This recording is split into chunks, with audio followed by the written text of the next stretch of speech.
We start with fire. We started with fire.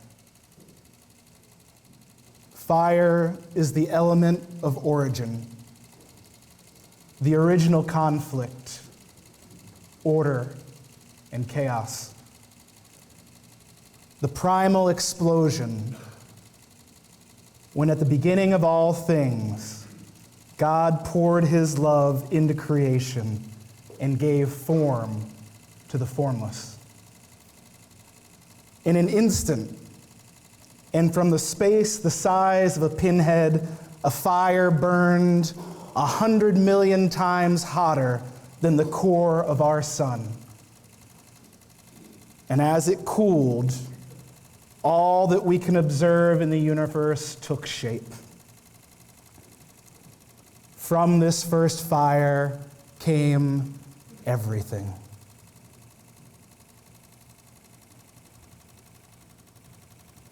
In that first fire, we have shared origin with all things.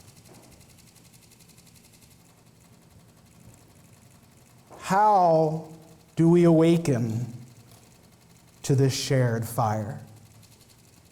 To that relationship with one another and all things around us, human and non-human. What can fire show us about the identity of our shared creation? What posture helps us to see the mark of our Maker on all things? And that the embers of that first fire still glow in the living of this earth, and within us is the indelible mark of the divine. That is the work we are here to do. That is the work of Illumin. These gatherings and this time together help me to connect the threads that uncover our shared identity. At the root of our work, as Terry put it so well, is breaking this spell of separateness. Through the storytelling, teaching, and ritual, we keep the edges hot. I felt it strongly at my rites of passage.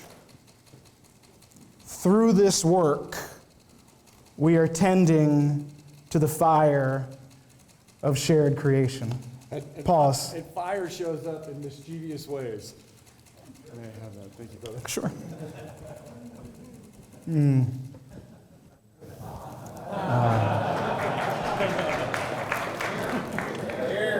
Thank you, Jonathan.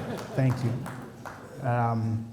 And that's a good moment to pause and recognize that there's a flame burning here amongst us in this front row, and that represents two of our brothers who are in hospital currently, and we want to recognize that their presence is with us, and that flame will burn for them throughout this. Yeah. Doug Goodfeather wrote in his book that the element of fire forces our human ego into submission, as it has no regard for our ego's need to feel in control of our surroundings or superior to other beings or nature in any way. He poses a question: does this leave us in a better position to see our hidden wholeness and adopt a posture of healing and recovery? Does this leave us in a better position to see our hidden wholeness and adopt a posture of healing and recovery? So I'll invite Doug to share some words with us, and I'll invite you to adopt whatever posture feels right for healing and recovery as we work to see our hidden wholeness. Doug, would you speak and share? Good morning, everybody. It's good to be with you here this morning. Pcheta. The Lakota word for fire is pcheta, fire. Also, our relative. We always greet the fire as our relative, the old man, grandpa. One of our greatest philosophers is pcheta. When we begin a ceremony, we always start with the fire. The beginning of the ceremony is with the fire. When we put somebody on a vision quest, we put a fire. That's the beacon home. When we get cold, we start a fire. When we want comfort, we sit around the fire, we visit.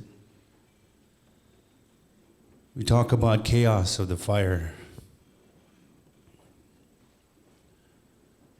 It brings us stories of our yesteryears, memories that help us reflect in our life.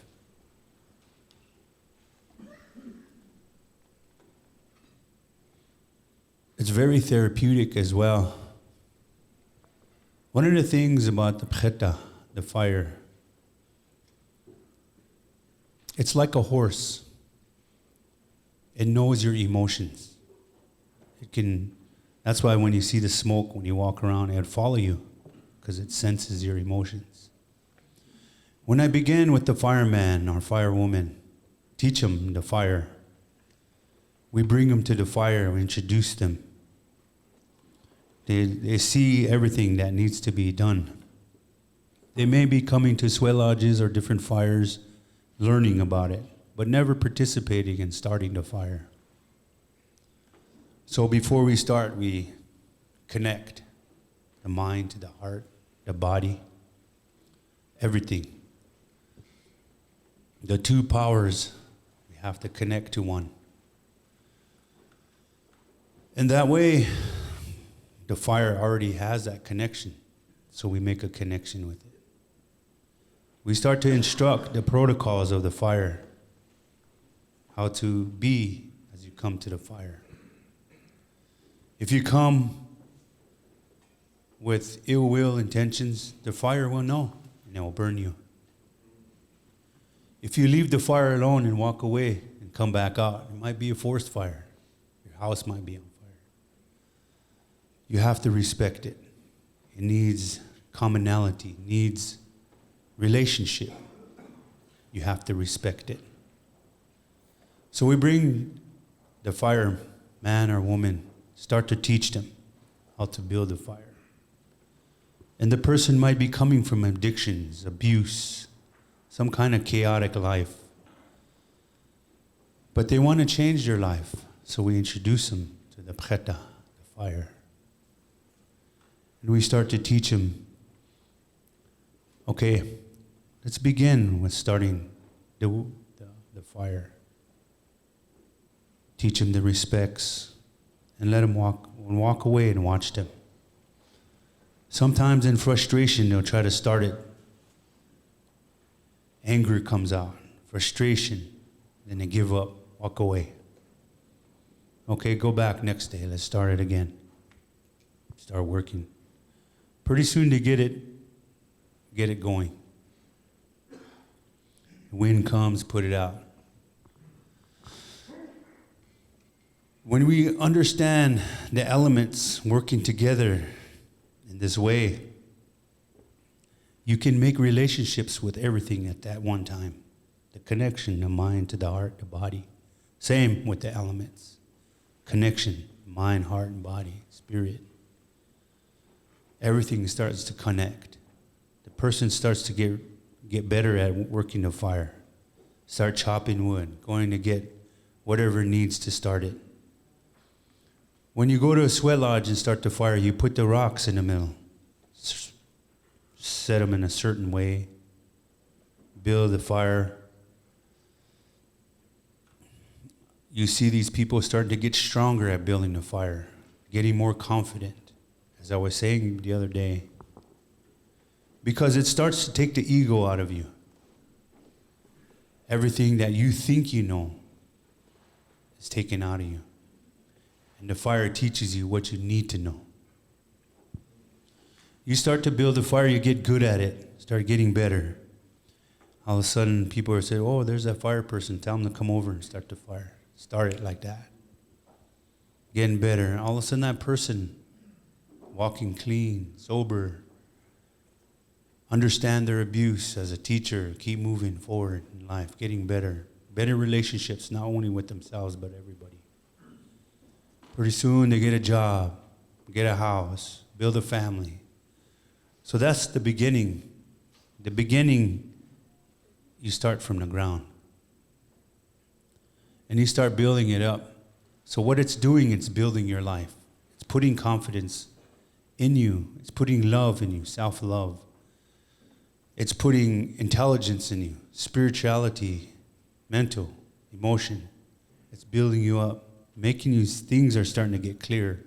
Mind is more clear, starting to make better relationships, start to build a family.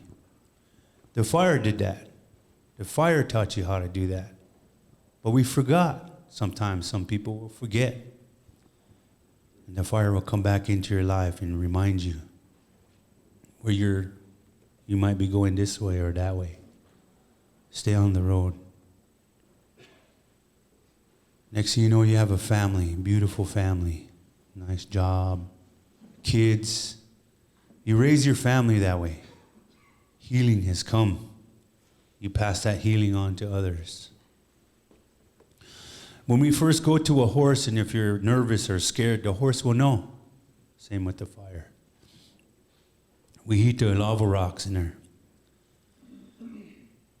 I wanted to know, as a scientific thinker as well, what is in those lava rocks? So I took them, had them analyzed, studied them, realized all these ions and minerals, cymatics, all frozen in a lava rock. All of Mother Earth's memories, medicines, all frozen in this rock. Maybe 5, 10, 1,200 years ago, volcano blew and just scattered the rocks. 50, 100 miles out. We go out and we pick them.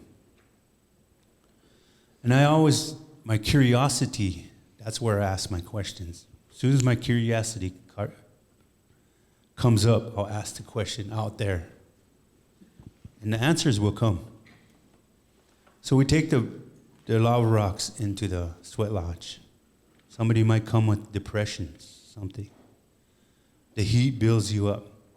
Starts to heat up the dynorphin in the mind, the protein peptide. So here's scientific. As soon as you pour the water on the heated rocks, all those minerals and ions, cymatics, come out of it, go into you. That's where you start sweating. Some people will dry heave, gag, everything. It's cleansing you, pushing all that out of you.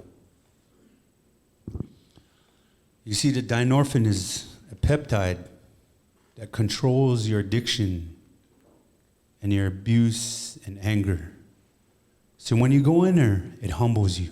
You can't go in there with ego because it'll push you back out. Because you're going to fight against yourself. You're going to fight against your pride. So you humble yourself. The heat starts to build up in there.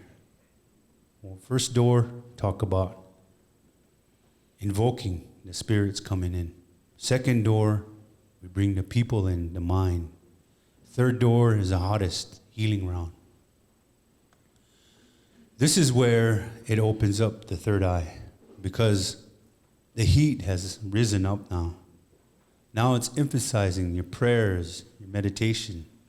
It's opening up everything. The third eye opens up. Boom. Close your eye. Close your eyes. Go into the third door. Start pouring water on the rocks. Heat builds up. Sometimes you'll take off, travel. And you look beside you. You might see a relative that has gone on with you. You end up in a hospital room. Somebody's laying there, looking around. Start praying. The ancestors praying with you. Close your eyes and you're back in the sweat lodge. That's how fast these things, that's what the fire does for you. Heals you, helps you to understand yourself, helps you to build self-love and confidence in you, to bring those innate knowledges out of you that we come to earth with. We talk about the different roads we take in life. Sometimes it could be a fork. I hear a lot of people saying, I went down the wrong road. And I thought about that. Did you really, was that road really the wrong road? Was it really wrong? And like I said, there's no coincidences. So we went down that road. When we came back, we learned a lot of things over here, a lot of destruction, a lot of chaos. But the fire brought us back because it was burning over there. We could see it on this road over here. You can see, you can feel it calling you as you're in this chaotic life and world. All of a sudden, you start to get alone. Things start to happen.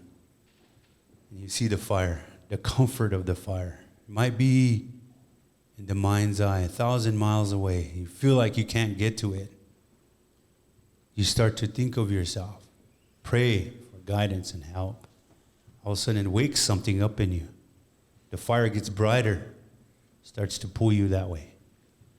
And next thing you know it, you're standing around the fire. And next thing you know it, there's another person. Next thing you know it, there's all of us standing around the fire. All healing. All bringing some kind of wisdom to this fire.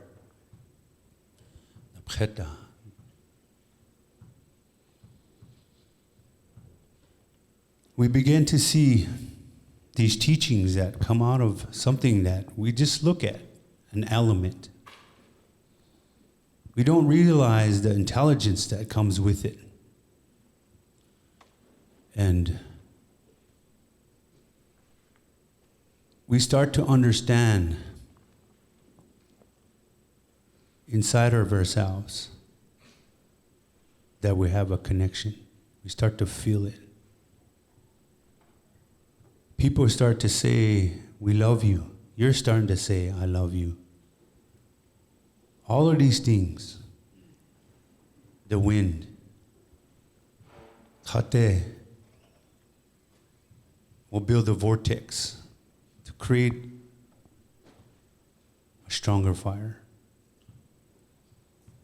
And they ask you in the middle of a storm, start a fire. We want to go in a sweat lodge. Now this is the way I grew up. And the old guys, the grandpas, it'd be blizzarding out, storming out. We want to go in a sweat lodge. Go start it. You can't say no. It's too cold out. Go out there and start the fire. You're building you're building confidence. You go out there, it's cold, but you're good at it. Start it. Starts up like that. And just think when you do that, how many people are going to get help? If you are you and another person go in there, and you go in there and you think, wow, it's only us two. But there's a connection when that happens. Like two atoms. A connection, and two people get together. It creates a relationship. It starts a sacred movement in this world. And we can call that sacred movement in many ways. The sacred geometry. And it creates a healing process in our life that always goes up. Always goes up. They say when we go home, we go up too. We go into the spirit world. And I've seen that. I've seen that before through my daughter. I've seen her go up and hover right there. I've seen her hovering. I've seen her mom hovering. I've seen my little grandson hovering. And I looked up at them. And I was watching them. I can feel the freedom and the love they had. Everything that was completed. The freedom and everything. And I was happy. But as a human, I was sad. So I went to the fire. And the fire started telling me, nourishing me, loving me, teaching me my strength again, my meaning, my reason to be here. So when we look at the fire in the Bkhata, one of our greatest philosophers, you can see a lot of things. But at the same time, when we talk about chaos, it has painted people's bodies. And when we say that, was that a blessing? Was that a torment? Was it a teaching? Or was it an act of cruelness? See, the fire doesn't see right or wrong. It just sees. So we learn from it. And we keep moving in life. And keep carrying the fire in everything that we do. As we seen this ritual happen, it woke me up. I felt it, felt that power, the ritual had meaning. You see, spirituality is universal. When you practice spirituality over there and across the world, you come over here and you see somebody practicing it, you see the similarities. Oh, hey, it might not be the same, but you feel it and you know it. Because the Druids, I went over there and practiced them in England. I prayed with them. I watched what they did. I seen our similarities and everything. So I like to say that much. And thank you. Midakiasi.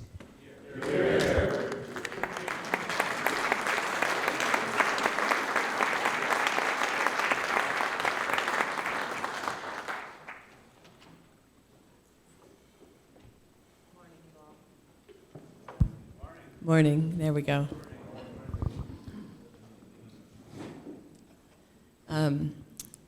Thank you, Doug and Eris. I was thinking about the only thing I remember from my high school science classes was this bit about how to make heat or light.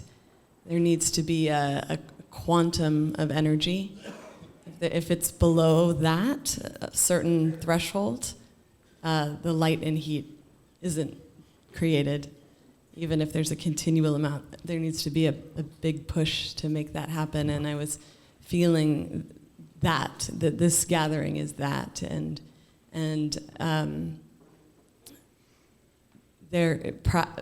Certain obstacles of pride and shame can feel insurmountable in many cases to really break through into opening the heart, and we need powerful spaces like this with this much intention and this much beautiful courage, even if that courage is quaking in times, to come together and pool our energy so that we have the possibility of making this quantum of light and heat, that the love within us may burst through those barriers. And I'm really feeling that, and I just want to say the deepest thanks to all of you for creating this powerful force. So what Eris spoke of inspired me to want to read this poem. It's called Conservative Estimate, and has to do with our wild origins. There's just so much awe to be found when we consider this. Conservative estimate.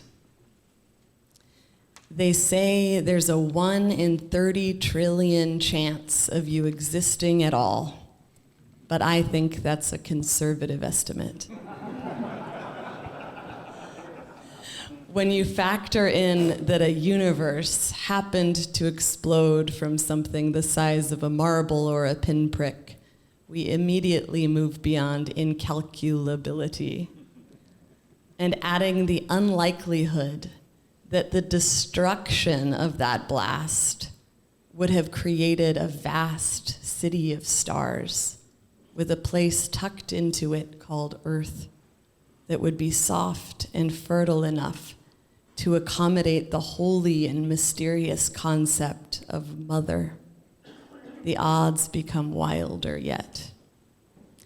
Or think about how the waves of this mighty thing we've come to call the sea had some great tidal moment that washed your sea-born, squid-like prehistoric ancestors into each other's arms or tentacles or fins to procreate the possibility of you. Or consider all the phenomena that led a later ancestor out of his cave to follow a trail of pheromones toward your hairy, very great-great-grandmother to grunt at her in some alluring way. Or simply that your mother held a magical jewel inside of her that carried half of the potential of your DNA, which is just scientific jargon for the scripture of you. And that a magnetic force called love is here that pulled your father toward her.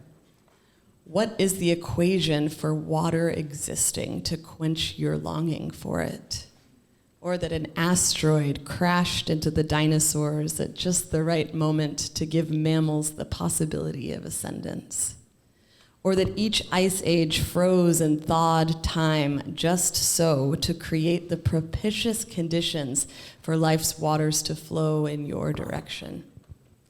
How might we sum up the truth that you would not be here were it not for every other luminous pulse and beat and song and swell of this magnificent, wonder-drenched system of stars and death and wombs and the great explosion of life? What exponents would suffice to express that every minute and magnificent happening throughout the eternity of beginningless time has necessitated your life? There is no number we could give that could equal the astronomical mystery of life's grand total of you. You are unbelievable, as unlikely as God. Dear one, we just have to round it all up to miracle.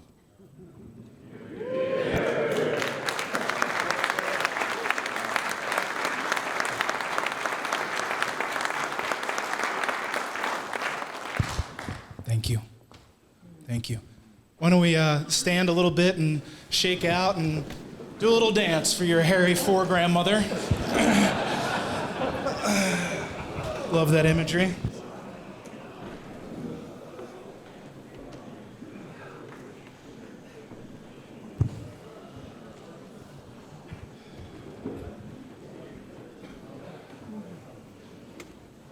And when you're ready, you can take your seat again.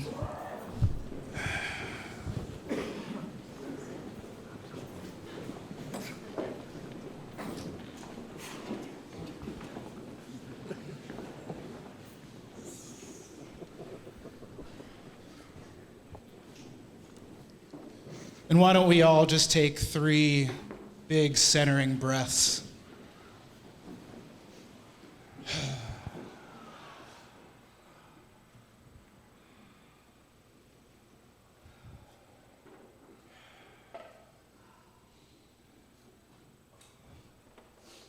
And as we center, I want to invite you into a metaphor meditation.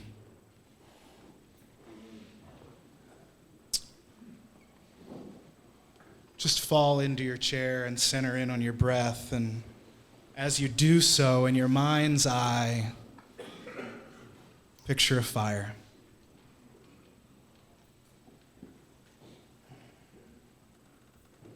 However that shows up for you in this moment. And I want you to imagine this fire as an image of your relationship. An image of your relationship with yourself, with your inner being. And that fire needs tending. At times it roars, it throws spark and flame and smoke high into the atmosphere. And at times it may resemble softly glowing embers like a hearth, providing comfort, sustaining you, warming you. How's your fire today? Right now? Is it blazing? Glowing? Hot with new wood or cooling after a long night? Or maybe it's like that third bowl of porridge and it's just right. The fire and our fires are tended through care and attention given to them. Through the tending of air, fire needs to breathe. It needs space so it won't choke and smolder. Is there space in your fire between the logs? Is there room in your day to take stock of your relationship, to see deeply into its source? How do you make that space? How do you maintain it? How do you tend to it?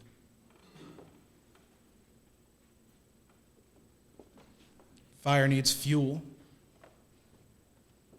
What's your fire burning on? How do you feed it? What are you putting in every day into the relationship with yourself? How are you spending your time with you? Are there things that you're putting in that burn long and slow? And what are the things that spark heat and burn fast and hot? What's your fire look like? What does it need? What needs tending? And what's it throwing off for you? The meeting of air and fuel produces heat. And that heat can be like a furnace sometimes. It can be so hot you have to turn away. You have to back up. But that heat can be soft and draw you in and give you comfort. How is your inner fire serving you?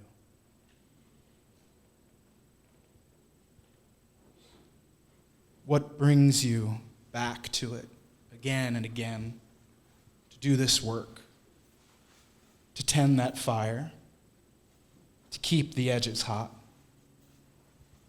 Too much or too little of any of these things, air, fuel, or heat, and your fire burns out too quickly, or it can be choked out and exhausted. There's a right fire for every season. How's your fire matching where you are today? How's it meeting you? The fires of our relationships work to shed light, to reveal the seen and unseen and the hidden. They work to warm and comfort, but also to temper and forge through the burning away of the no longer needed, to leave room for something new. Fire is the ultra-living element, and it has the power to irreversibly change whatever it touches, to lay waste, but to leave fertile ground for new beginnings.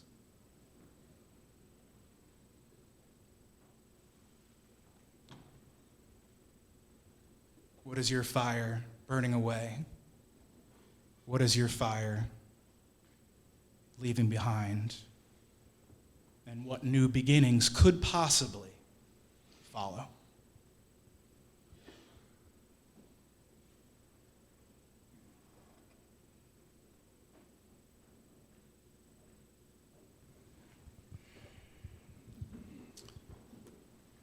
So welcome, men. We're off to a good start. We have some announcements, and then we're going to invite you to take some time for yourselves to wander, and we'll provide details on that and walk, and we'll come back for counsel following the wander. So with that, Mike. Cheers. Good morning, men. I want to walk you through what's going to happen between now and our next gathering. But first, I want to acknowledge that we're not in this room alone. And I don't just mean the loved ones that sent us here, or the ancestors, or the descendants who are also here with us, but also that we are literally here with 50 people in our online live stream. And they're here watching us, and they're here with us. So we are together with them. So welcome to those men and women.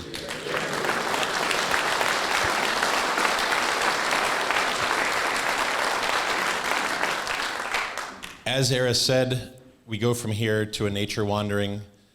At 10:50, you will begin to hear drums calling you back to council. That's going to be in the pavilion right over there. So when you hear the drums, please do not be late. At 11 a.m. in the pavilion right over there, look for your council circle. On your name tag, there's a number in the corner. That's your council number. Look for the circle with that sign on it. After council circles, it'll be lunchtime at 12:30. Sit with the men from your states, from where you came from.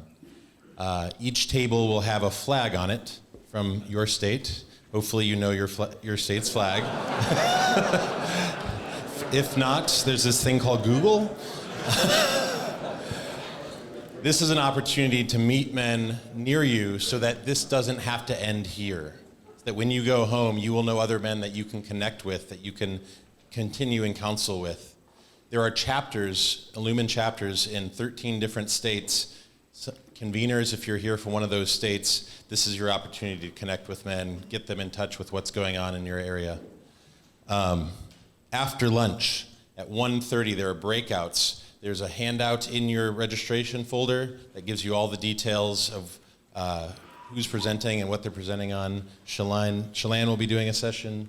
Doug will be doing a session. Sean Larkin will be doing Sean Leclerc will be doing a special performance here in this room, and Craig Neal will be doing a special workshop in the, I believe, in the room down below.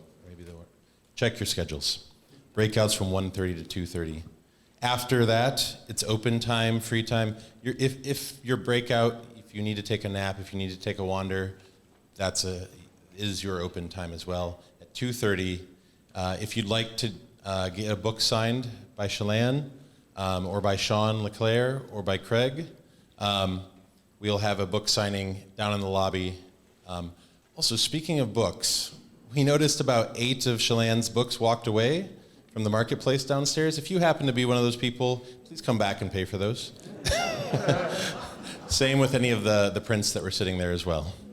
We're going to raise the price $10 for every day that goes by that week. And also at 2:30, recovery groups are meeting in the Allegheny room just down the hall here. Did you have more you wanted to say about the wander? So men, in terms of the wander, first just invite you to leave from here in silence. Before that happens, we encourage you to go out in pairs. We like the buddy system. You'll have an hour. And just a suggestion, if you go out in pairs, to take a walk, get away from things, get to a place where you're comfortable, and then to split from there. But come back to that place before returning. So don't leave without your buddy. But know that you're within earshot. You don't need to be together. And maintain that silence. During your wander, we want you to take the spirit of fire with you and invoke that spirit as you go to see what it has to show you. I'd also invite you to continue to work through this metaphor of fire as relationship, looking deeply into the space, the fuel and the heat of your relationship. And that may be further your relationship with yourself, your relationship with the more than human world, with a dear one to you, or with the divine. That's up to you. So again, we have about an hour going out in buddies. Did I miss anything? Anybody else from the program team? Okay. I'm going to invite Shalane to usher us out with a poem, if that's okay. All right, this is about sparking the sacred wow. It's called Say Wow. Each day before our surroundings become flat with familiarity and the shapes of our lives click into place, dimensionless and average as Tetris cubes. Before hunger knocks from our bellies like a cantankerous old man, and the duties of the day stack up like dishes, and the architecture of our basic needs commissions all thought to construct the four-door sedan of safety. Before gravity clings to our skin like a cumbersome parasite, and the colored dust of dreams sweeps itself obscure in the vacuum of reason. Each morning, before we wrestle the world and our heart into the shape of our brain, look around and say, wow. Feed yourself fire. Scoop up the day entire like a planet-sized bouquet of marvel sent by the universe directly into your arms, and say, wow. Break yourself down into the basic components of primitive awe, and let the crescendo of each moment carbonate every capillary, and say, wow. Yes, before our poems become calloused with revision, let them shriek off the page of spontaneity, and before our metaphors get too regular, let the sun stay, a conflagration of homing pigeons that fights through fire each day to find us.